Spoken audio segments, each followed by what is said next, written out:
السلام عليكم ورحمة الله وبركاته.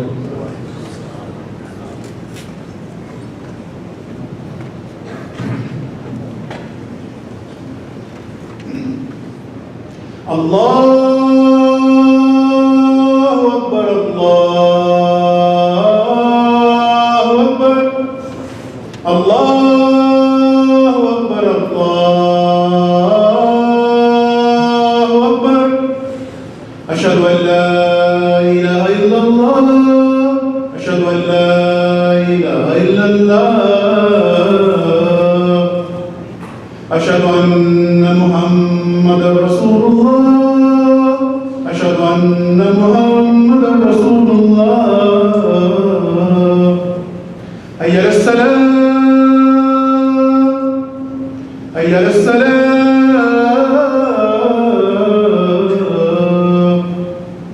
حي على الفلاح حي على الفلاح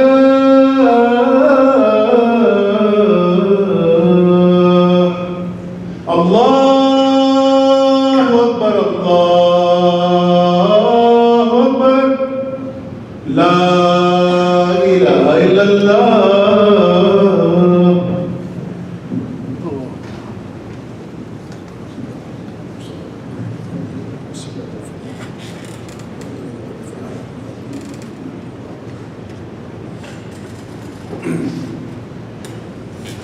إن الحمد لله نحمده ونستعينه ونستغفره ونعوذ بالله من شرور أنفسنا ومن سيئات أعمالنا من يهده الله فلا مضل له ومن يضلل فلا هادي له وأشهد أن لا إله إلا الله وحده لا شريك له وأن محمدا عبده ورسوله. يا أيها الذين آمنوا اتقوا الله حق تقاته ولا تموتن إلا وأنتم مسلمون. يا أيها الناس اتقوا ربكم الذي خلقكم من نفس واحدة وخلق منها زوجها وبث منهما رجالا كثيرا ونساء واتقوا الله الذي تساءلون به والأرحام إن الله كان عليكم رقيبا.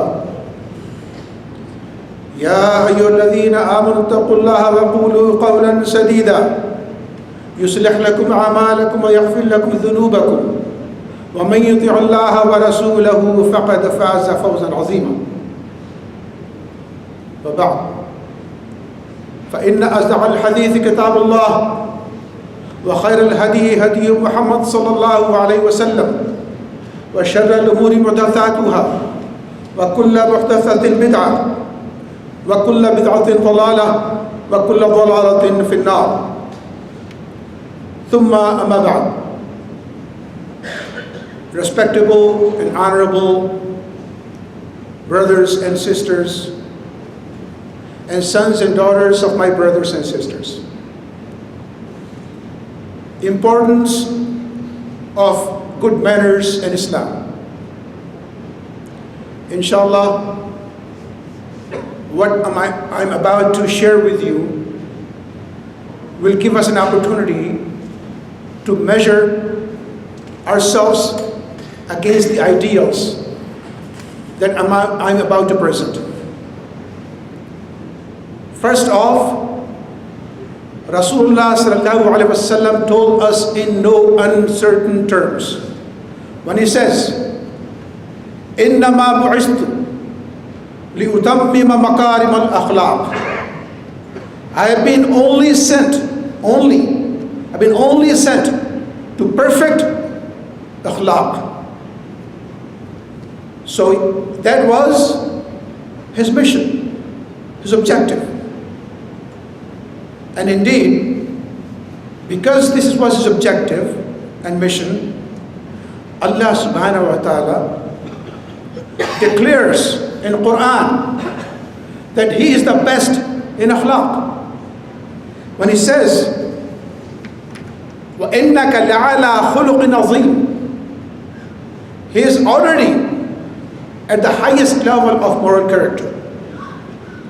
And I don't have to necessarily go into detail as to how he was perceived amongst the Quraysh was called Sadiq and Amin, and overall the best of character.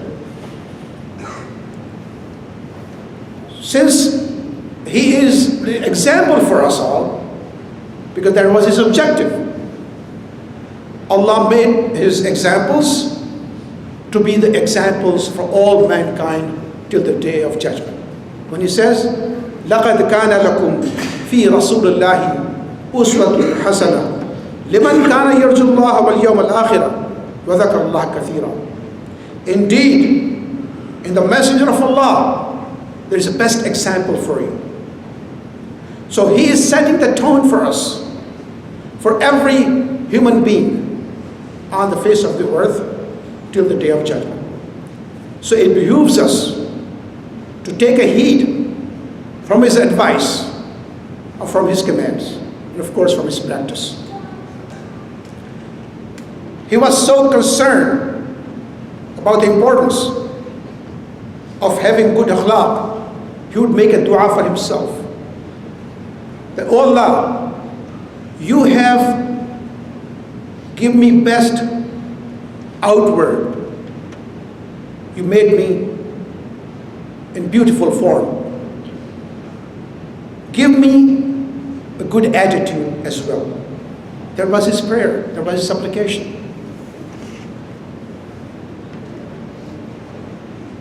Someone asked the Prophet ﷺ, who are those people who will be most in Jannah, in paradise? Rasulullah ﷺ responded, Taqwallahi wa husnul khulq. Fear of Allah and best character. And character encompasses all aspects of our life. There's nothing that should escape us, be it worship of Allah or mu'amalat with other individuals that we come across. Hence he says, لا يؤمن أحدكم حتى يحب لأخيه ما يحب لنفسه. You don't have iman, meaning you probably have iman in your heart, but that's not good enough. It must be manifested. And one example is that you like for yourself what you like for others. That's a sign of iman. If you don't have that, your iman is to be questioned. And when hadith Rasulullah said, and this is Sahih hadith, the most beloved of people to Allah is the one who brings most benefit to people. Amazing. The most beloved of people to Allah is the one who brings most benefit to people. And the most beloved deeds to Allah is making a Muslim happy, relieving him of hardship, paying off his debt, warding off hunger from him. And he talks about himself. For me to go with my Muslim brother, the Prophet ﷺ is saying this, for me to go with my Muslim brother to meet his need is dearer to me than observing i'tikaf in this Masjid Nabawi, for a month. He's preferring to take care of a Muslim brother's needs than doing i'tikaf. And then he tells us, whoever goes with his Muslim brother to meet his need, Allah will make him stand firm on the day of judgment when all feet will slip. So this will give us a steadfastness on the day of judgment as well. The good manners, akhlaq, attitude. So this is what I have just related to you, the virtues and the need to display good character. He also tells us what not to do in keeping with high standard of akhlaq. Rasulullah sallallahu alaihi wasallam said, "Iyyakum wadh-dhann, fa inna adh-dhanna akdhabul hadith, wa la tahassasu, wa la tajassasu, wa la tanafasu, wa la tahasadu, wa la tabaghadu, wa la tadabaru. Kunu ibadallahi ikhwana." This is just one excerpt, one glimpse of things that we are left with by a messenger of Allah sallallahu alaihi wasallam. He says, be aware of suspicion. Iyyakum wadh-dhann. Be aware of suspicion. For suspicion is the most false of tales. Do not seek out faults of others. Do not spy on each other. Do not contend or compete with each other. Do not envy or be jealous to one another. Do not hate each other. And do not turn away each other. Rather, be servants of Allah as brothers. How profound is this marching order for you and me? And again, like I said at the outset, we need to measure ourselves to just this hadith. How are we measuring up to these ideals? That begins when I wake up till when I go to bed. I should ask myself, am I keeping on my end of bargain? If I really claim that I am a Muslim and love the Prophet sallallahu alaihi wasallam, this is his advice and command. So it should give us a pause and think about where we are and where we need to be. I'll just give two examples. Of course, this hadith covers a lot of ground. I don't have time to go over each and every aspect of this hadith that is touched upon, but just suspicion part of it. Suspicion has crept into our society to the extent that we don't even give second thoughts of having suspicion. A couple of examples. Someone sights a moon and he is a practicing Muslim. Scientifically, it's possible to sight the moon. He testifies that he sights the moon, but people are hell-bent in proving him wrong. No, you cannot see the moon. And you come up with all kinds of reasonable excuses to not accept his testimony. That is suspicion. Why? What kept you from accepting testimony of fellow Muslim brother? He's your brother. If we have this kind of attitude, is it going to cultivate love and affection and trust between us? Another example comes to mind. A meat shop owner, he claims, and he is a practicing Muslim, that his meat is halal. We begin to question his credibility. No, we need to make movie. We need to find out. We need to investigate. After all, it's my food I'm eating. They are neglecting this hadith of Rasulullah sallallahu alaihi wasallam. He is not saying investigate, because investigate means what? You have suspicion about him. We are not allowed. If a Muslim brother, he says he's selling halal and there's no reason not to believe him, in other words, he's known to be a trustworthy guy, you must accept his word. His word should be weighed in gold, even if he's lying. Same thing with sighting of moon. If someone is lying, that's between him and Allah. My job, I'm obligated to accept testimony. I'm obligated to accept words of in this example, meat merchant. We have lost that edge. We suspect each other. We think we are holier than thou. I am more practicing Muslim. I need to ensure everything that I do goes by the book. But that's not going by the book. The book says don't have suspicion. Don't second guess your brother. That's your one example. So let's make dua to Allah subhanahu wa ta'ala that He gives us tawfiq to adhere to the ideals of Islam.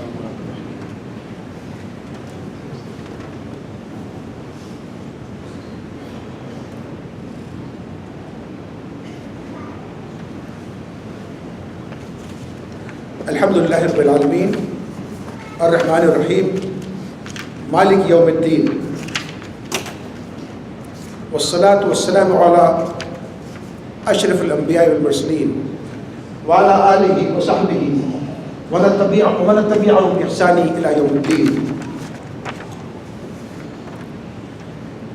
Brothers and sisters, like I said, what I have just said, it should give us a pause.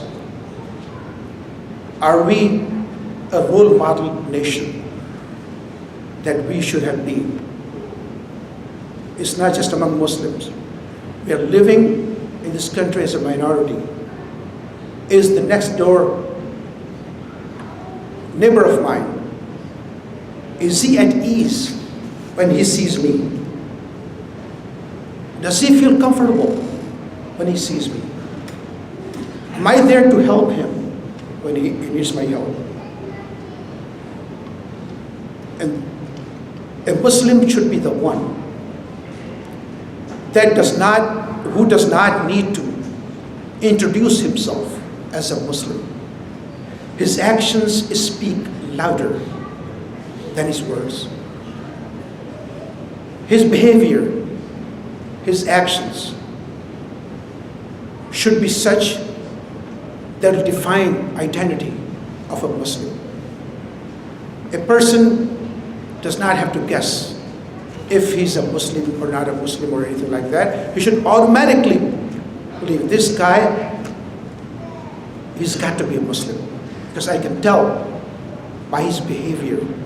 When he speaks the truth. When he is entrusted, he keeps the trust. And when he speaks, he does not use abusive language. So, this is a question for all of us to ponder over. Are we projecting an image of Islam that Sahaba did, such that the conquered land, they did not have to invite people to Islam.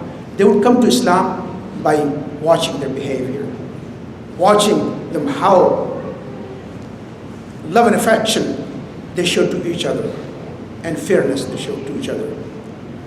So, I ask Allah subhanahu wa ta'ala that He gives us best of akhlaq, such that we are we're emulating our Prophet sallallahu alaihi wasallam. So we are not ashamed to stand in front of Him on the day of judgment.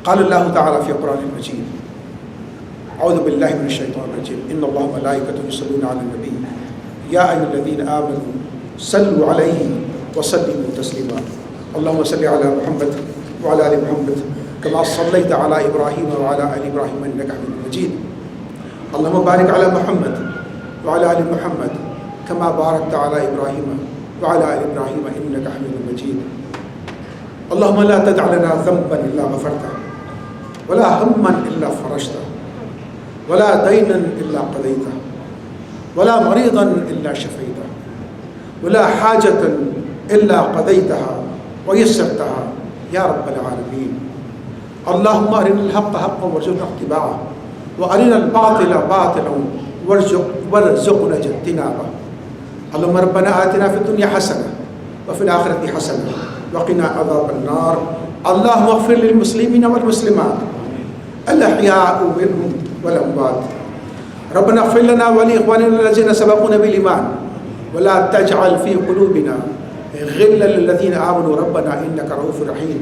سبحان ربك رب العزة ما يصفون والسلام على المرسلين والحمد لله رب العالمين.